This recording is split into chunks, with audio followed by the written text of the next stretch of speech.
last night on the Mediterranean. The European migrant and refugee emergency has not gone away. Not for this man. Stay with me, okay? Look at me, look at me, look at me.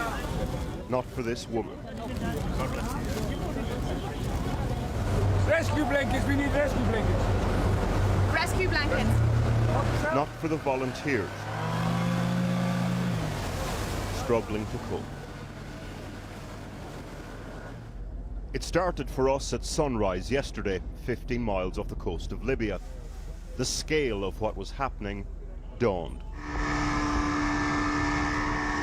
Just 3 days ago, official figures for migrants crossing here, 84,000. Les enfants, yeah? For the children, yeah. After what we've seen, that figure will need to be revised upward by thousands and thousands.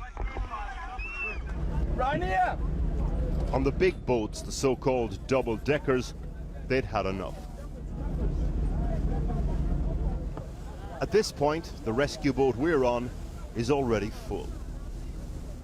This is the deck of the Sea-Watch 2, a German charity rescue boat. The capacity of this ship is 150 people.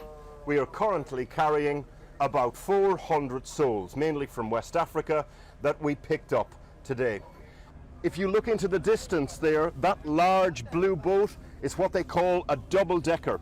That's carrying approximately 700 people on 2 different levels. They've just arrived, and earlier in the day we were seeing people jump off those into the water, which is the nightmare scenario for the charities that are here. There are tough questions to answer here. Are these rescue missions part of the smugglers' business model? What of the politics of this? But for one woman, on one boat, the crisis boils down to this.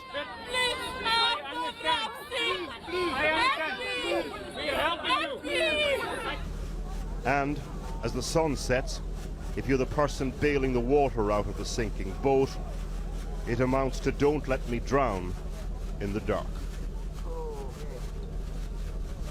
We need help now. We need help now. At night, the situation becomes critical. Radio messages bristle with panic. Migrant boats are sinking all around us. Then onto the crowded boat, the casualties.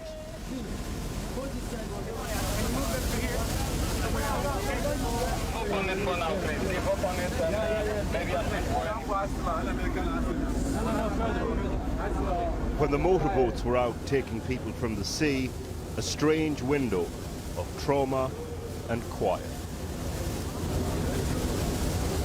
Just the rustle of the foiled blankets. This crisis is complex. No one solution, no one cause. Different perspectives. The volunteer head of mission, Ryanair Boer, is a locksmith from Holland and has a perspective too. He's just recovered 4 dead bodies. How is it possible that so close to the border of Europe, people are dying? We just came to the last minute. We knew there was boats and no one comes to the rescue for them. We volunteers, we just a random locksmith.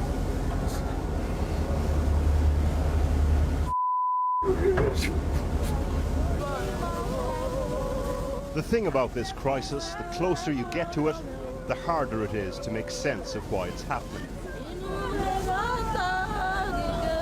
Faith from Nigeria tried to with a hymn.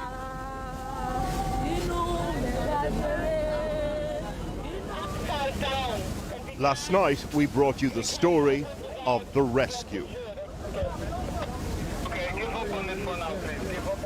The struggle to cope.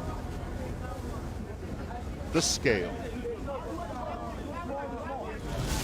Are you okay? Excuse me? Tonight, the story of those rescued. Have you been to see the doctor?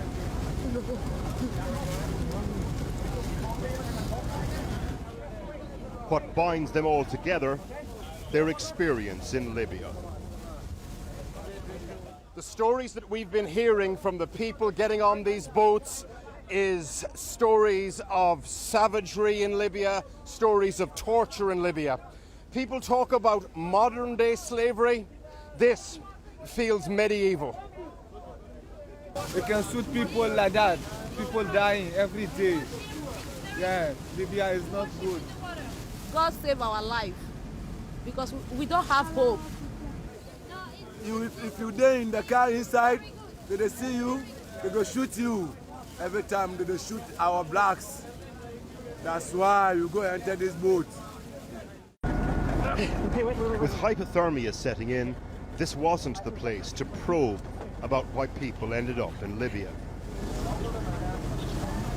We decided to leave the refugee versus economic migrant question for another day. 3 days ago, in fact, an earlier rescue.